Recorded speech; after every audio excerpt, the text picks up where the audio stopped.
ओम शांति। 20 दिसंबर 2022 के महावाक्य हैं, मीठे बच्चे, तुम्हें खुशी होनी चाहिए कि हम अभी यह दुनिया, यह सब कुछ छोड़ अपने घर शांति धाम जाएंगे, फिर सुख धाम में आएंगे। प्रश्न: इस नाजुक रास्ते में निरंतर आगे बढ़ने के लिए कौन सी खबरदारी जरूर रखनी है? उत्तर: कभी भी कोई व्यर्थ व शैतानी बातें सुनाए तो उसका मित्र नहीं बनो। हांजी करके गलानी की बातें सुनना माना बाप का ना फरमान बरदार बनना। इसलिए रहम दिल बन उसकी आदत को मिटाना है। बाप का फरमान बरदार बनना है, ज्ञान का सुरमा पहन लेना है। यही बहुत नाजुक रास्ता है जिसमें खबरदार होकर चलने से ही आगे बढ़ते रहेंगे। गीत इस पाप की दुनिया से। ओम शांति।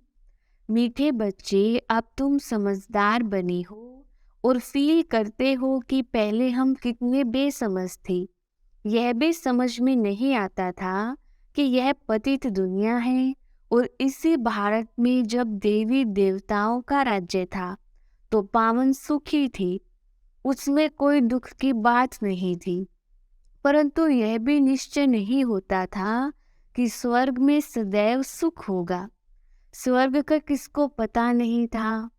मनुष्य तो समझते हैं वहां भी दुख था। यह है बेसमझी। अब तुम बच्चे समझदार बने हो, बाप ने आकर समझाया है, उनके श्रीमत पर तुम चल रहे हो। मनुष्य कहते भी हैं कि यह पतित दुनिया है। स्वर्ग पावन दुनिया थी। पावन दुनिया में भी दुख हो फिर तो दुख की दुनिया ही हुई। फिर गीत भी रोंग हो जाता है। कहते हैं, हे बाबा, ऐसी जगह ले चलो जहाँ आराम सुख चैन हो। बच्चे ये भी जानते हैं स्वर्ग सोने की चिड़िया थी, देवी देवता थे। कहते भी हैं हम एक दो को दुख नहीं देते थे, परंतु फिर कह देते हैं कि यह दुख सुख सब परंपरा से चला आता है। कृष्ण पर भी झूठे कलंक लगा दिए हैं। कहा जाता है जैसी पतितों की दृष्टि वैसी सृष्टि। समझते हैं सारी सृष्टि पतित ही है।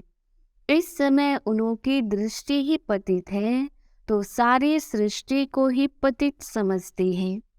कह देते हैं परंपरा से यह पतित पना चला आता है। अभी तुम बच्चों में समझ आती जाती है, सो भी नंबरवार पुरुषार्थ अनुसार। बच्चों को परमपिता परमात्मा के डायरेक्शन मिलते हैं। आत्माओं को बाप बैठ समझाते हैं सब आत्माएं पतित हैं, इसलिए पतित आत्मा को पाप आत्मा कहा जाता है। बाप आत्माओं से बात करते हैं, तुम हमारे अविनाशी बच्चे हो। फिर मम्मा बाबा भी कहते हो। इस दुनिया में किसको भी पिताश्री नहीं कह सकते। श्री माना श्रेष्ठ, परंतु यहाँ एक भी मनुष्य श्रेष्ठ है नहीं। ये तो एक की ही महिमा हो सकती है। बल तुम इनको इस समय कहते हो क्योंकि संन्यास किया हुआ है श्रेष्ठ बनने के लिए। तुम जानते हो हम अभी फरिश्ते बनने वाले हैं, लेकिन चलते चलते श्रेष्ठ बनते बनते झट माया रावण थप्पड़ लगाकर भ्रष्ट बना देती है। भ्रष्ट को श्री कह नहीं सकते। श्री लक्ष्मी, श्री नारायण, श्री राधे, श्री कृष्ण कहते हैं। मंदिरों में भी जाकर उनकी महिमा गाते हैं। अपने को श्रेष्ठ कह नहीं सकते। अब तुम बच्चों ने समझा है भारत श्रेष्ठ था। वहाँ मूत पलीती नहीं थे, शुद्ध श्रेष्ठ थे। बाप की महिमा है ना, मूत पलीती कपड़ों को धोकर कंचन कर देते हैं। इस समय तो सभी पतित हैं। बरोबर है भी रावण राज्य।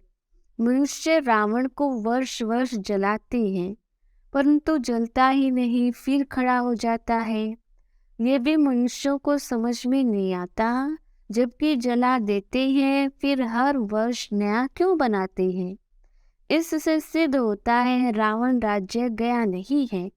स्वर्ग में जब राम राज्य होता है तब वहां रावण की एफिजी निकालेंगे नहीं। कहते हैं रावण को जलाया, फिर लंका को लूटा। रावण की लंका सोनी बताते हैं, परंतु ऐसा है नहीं। ये तो सारी दुनिया लंका है। यह आइलैंड है ना। सारे वर्ल्ड पर रावण का राज्य है, ये भी तुम बच्चे समझते हो। कॉलेज में कोई बेसमझ जाकर बैठे तो क्या समझ सकेंगे? कुछ भी नहीं, वेस्ट ऑफ टाइम करेंगे। यह ईश्वरीय कॉलेज है, इनमें नया आदमी कोई समझ नहीं सकेंगे, इसलिए 7 रोज क्वारंटाइन में बिठाना पड़े। जब तक लायक बने, फिर भी अच्छा आदमी रिलीजियस माइंडेड है तो उनसे पूछना है, परम पिता परमात्मा तुम्हारा क्या लगता है? वह है आत्माओं का पिता और प्रजापिता भी तो बाप है। यह पॉइंट बड़ी अच्छी है, परंतु बच्चे इस पर इतना हर्षित नहीं होते हैं। बाप कहते हैं तुमको नई नई पॉइंट्स सुनाता हूँ जिससे तुमको नशा चढ़े। किसको समझाने की युक्ति आई? तुम फॉर्म भराकर पूछ सकते हो कि परम पिता परमात्मा से तुम्हारा क्या संबंध है। कहेगा परम पिता तो पिता हुआ ना। फिर उस समय सर्वव्यापी का ज्ञान ही उड़ जाएगा। तुम जब प्रश्न पूछेंगे तो कहेंगे वह तो बाप है, हम सब बच्चे हैं। इतना मान ले तो लिखा लेना चाहिए। प्रजापिता के भी बच्चे ठहरे। वह शिव हो गया दादा और वह बाबा। शिव बाबा स्वर्ग की स्थापना करने वाला है तो जरूर उनसे ही वर्षा मिलेगा। बहुत सहज से सहज बातें निकालनी पड़ती हैं। मित्र संबंधियों आदि के पास जाओ, उनको भी ये समझाओ। ये तो नशा है ना। हम बाप दादा से वर्षा पाते हैं, माता से वर्षा नहीं मिलेगा। बाप को ही स्वर्ग की स्थापना करनी है ना, वही मालिक है। जैसे इनको दादे के वर्षे का हक है, वैसे पौत्र पौत्रियों को भी हक है। बाप कहते हैं मुझे याद करो, ऐसे नहीं कहते कि इस देहधारी को भी याद करो। बाप सम्मुख बात कर रहे हैं। कल्प पहले भी ऐसे समझाया था, परंतु बच्चों को देह अभिमान बहुत आ जाता है, देहधारियों से लव हो जाता है। बाप कहते हैं हे आत्माएं, तुम तो अशरीरी आई थी, फिर पाठ बजाते अब 84 जन्म पूरे किए हैं। अभी मैं कहता हूँ तुमको वापिस चलना है। मामेकम याद करो तो विकर्म विनाश होंगी। देहधारी को याद करने से विकर्म विनाश नहीं होंगे। तुम वायदा करते हो बाबा हम आपको ही याद करेंगे। तुमको इस पुरानी दुनिया में अब रहना ही नहीं है, इसमें कोई चैन नहीं, इसलिए कहते हो ऐसी जगह ले चलो जहाँ सुख चैन हो। तुम बच्चे जानते हो हम पहले जाएंगे शांति धाम में। वहाँ सुख का नाम नहीं लेंगे, शांति ही शांति होगी। फिर जाएंगे सुख धाम में, वहाँ फिर शांति का नाम नहीं लेंगे। जब दुख है तो अशांति है, सुख में तो शांति है ही, परंतु वह शांति धाम नहीं, शांति धाम है आत्माओं का स्वीट होम। बाप सारे आदि मध्य अंत को जानने वाला है। अब तुम बच्चों का धंधा ही है पढ़ना पढ़ाना, और फिर अपने शरीर निर्वाह अर्थ कर्म भी करना है। तुम जानते हो हम इस मृत्यु लोक से अमर लोक चले जाएंगे वाया शांति धाम। यह बुद्धि में याद रखना है जब तक तुम ट्रांसफर हो जाओ। अपनी पढ़ाई की रिजल्ट तक पढ़ना पड़े, जब तक मृत्यु नहीं हुआ है पढ़ना ही है। यह तो याद कर सकते हो ना कि अब हमको जाना है घर। यह दुनिया, यह सब कुछ छोड़ना है, खुशी होनी चाहिए। बेहद नाटक का राज भी समझ गए हो। हद का नाटक पूरा होता है तो कपड़े बदली कर घर चले जाते हैं। वैसे हमको भी जाना है। 84 जन्मों का चक्र पूरा होता है, याद भी करते हैं। हे पतित पावन आओ, शिव बाबा को ही याद करेंगे। एक तरफ कहते पतित पावन आओ, दूसरे तरफ फिर सर्वव्यापी कह देते, कोई अर्थ ही नहीं निकलता। बच्चों को कितना सहज रीति समझाते हैं, शांति धाम को याद करो, ये दुख धाम है, इसका विनाश भी सामने खड़ा है। यह वही महाभारत लड़ाई है। यूरोपवासी यादव भी हैं और कौरव पांडव भाई भाई हैं। हम एक ही घर के हैं ना, भाई भाई में युद्ध हो नहीं सकती। यहाँ तो युद्ध की बात ही नहीं, परंतु मनुष्यों का भी धंधा है एक दो को लड़ाना। ये तो एक रस्म है, सब एक दो के दुश्मन हैं।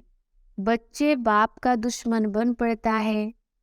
मृत्युलोक की रस्म रिवाज भी सबकी अपनी अपनी है। बाप का प्लान देखो कितना बड़ा है, सबके प्लान्स खत्म कर देते और सुख धाम की स्थापना करते हैं, बाकी सबको शांति धाम में भेज देते हैं। तुम बच्चे देखते हो हम किसके सामने बैठे हैं। निश्चय है परम पिता परमात्मा ज्ञान का सागर है। इन ऑर्गन्स द्वारा हमको नॉलेज दे रही हैं। और कोई सत्संग ऐसा होगा क्या? यहाँ बाप सामने बैठ समझाते हैं। जानते हो बाप हम आत्माओं से बात करते हैं, हम कानों से सुनते हैं। बाबा इस दादा के मुख द्वारा बोलते हैं। जो रतन बाबा के मुख से निकलते वही तुम बच्चों के मुख से निकलने चाहिए। सदैव मुख से रतन ही निकले, फालतू शैतानी बातें सुननी भी नहीं चाहिए। कई तो बड़ी खुशी से बैठ सुनते हैं। बाप कहते हैं ऐसी बातें सुनो व किसको करते हुए देखो तो बाबा को बताओ, तो बाबा समझाने देंगे, नहीं तो वह पक्के हो जाते हैं। परंतु ऐसा होता रहता है, बाबा को सुनाते नहीं हैं कि बाबा ये फालतू बातें सुनाते हैं, इनको मना की जाए तो आदत मिट जाए। बाप सभा में समझाएंगे, परंतु ऐसे के फिर मित्र बन जाते हैं। माया अच्छे अच्छे बच्चों की बुद्धि भी पत्थर बना देती है। बाप के फरमान बरदार बच्चे बनते ही नहीं हैं। बड़ा नाजुक रास्ता है, इसमें बड़ी खबरदारी रहनी चाहिए। रहमदिल बन किसमें आदत है तो मिटानी चाहिए, हाँ जी करके सुनना नहीं चाहिए। बाबा जो सुखधाम का मालिक बनाते हैं, ऐसे बाबा की गलानी तो हम कभी नहीं सुनेंगे। हमको तो शिव बाबा से वर्षा लेना है, और बातों से क्या ताल्लुक। कोई सुने ना सुने, हम तो ज्ञान का सुरमा पहन लें। कोई ज्ञान अंजन पाते हैं, कोई तो फिर धूल अंजन पाते हैं। उससे ज्ञान का तीसरा नेत्र खुलता ही नहीं है। बाबा इतना तो सहज कर समझाते हैं, जो कैसा भी रोगी अंधा लंगड़ा हो वह भी समझ जाए। अलफ और बे 2 अक्षर हैं।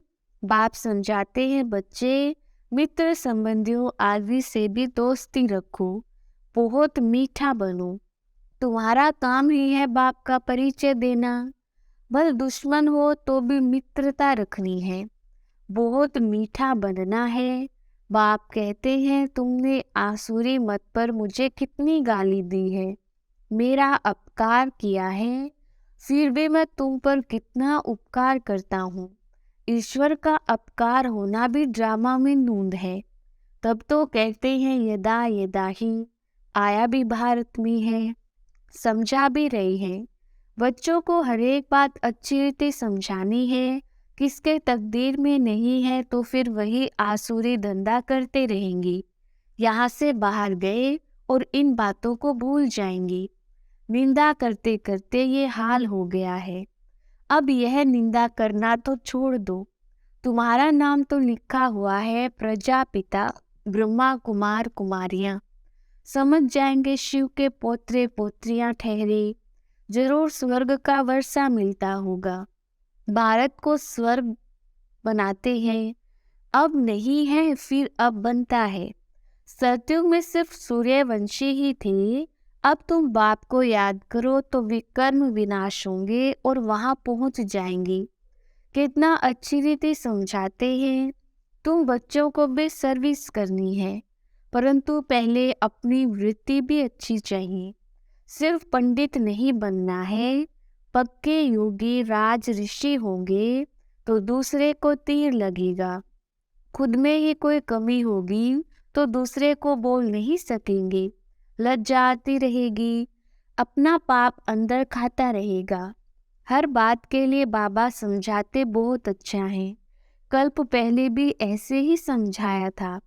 देवी देवता धर्म तो जरूर स्थापन होगा, कोई पढ़े ना पढ़े। फिर भी बाप कहते हैं कुछ समझदार बनो, इस कमाई और उस कमाई को बुद्धि में रखो। सच्ची कमाई बाप ही कराते हैं। बाप और स्वर को याद करना ये भूलो मत। सिमरन करते करते अंतमति सोगति हो जाएगी। सवेरे उठ बाप की याद में बैठो। अगर सुस्ती आती है तो समझा जाता तकदीर में नहीं है। ऐसी प्रैक्टिस करनी है जो अंत में देह भी याद ना पड़े। हम आत्मा हैं। अच्छा, मीठे मीठे सिकिलदे बच्चों प्रति माता पिता बाप दादा का याद प्यार और गुड मॉर्निंग। रूहानी बाप की रूहानी बच्चों को नमस्ते। हम रूहानी बच्चों की रूहानी बाप दादा को याद प्यार गुड मॉर्निंग और नमस्ते जी। धारणा के लिए मुख्य सार। पहला पॉइंट, अपने वृत्ति को शुद्ध रख। दुश्मन को भी मित्र बनाना है। अपकारी पर भी उपकार कर बाप का सच्चा परिचय देना है। दूसरा पॉइंट, जो रतन बाबा के मुख से निकलते हैं वही रतन निकालनी है। कोई भी व्यर्थ बातें ना सुननी है ना सुनानी है। वरदान, संगम युग के समय का महत्व जान। परमात्म दुआओं से झोली भरने वाले माया जीत भव। विस्तार, संगम युग का 1 सेकंड और युगों के 1 वर्ष से भी ज्यादा है। इस समय 1 सेकंड भी गवाया तो सेकंड नहीं लेकिन बहुत कुछ गवाया। इतना महत्व सदा याद रहे तो हर सेकंड परमात्म दुआएं प्राप्त करते रहेंगे। और जिसकी झोली परमात्म दुआओं से सदा भरपूर है उसके पास कभी माया आ नहीं सकती, दूर से ही भाग जाएगी। तो समय को बचाना यही तीव्र पुरुषार्थ है। तीव्र पुरुषार्थी अर्थात सदा माया जीत। स्लोगन, जो आज्ञाकारी है वही बाप की व परिवार की दुआओं के पात्र हैं। अच्छा, ओम शांति।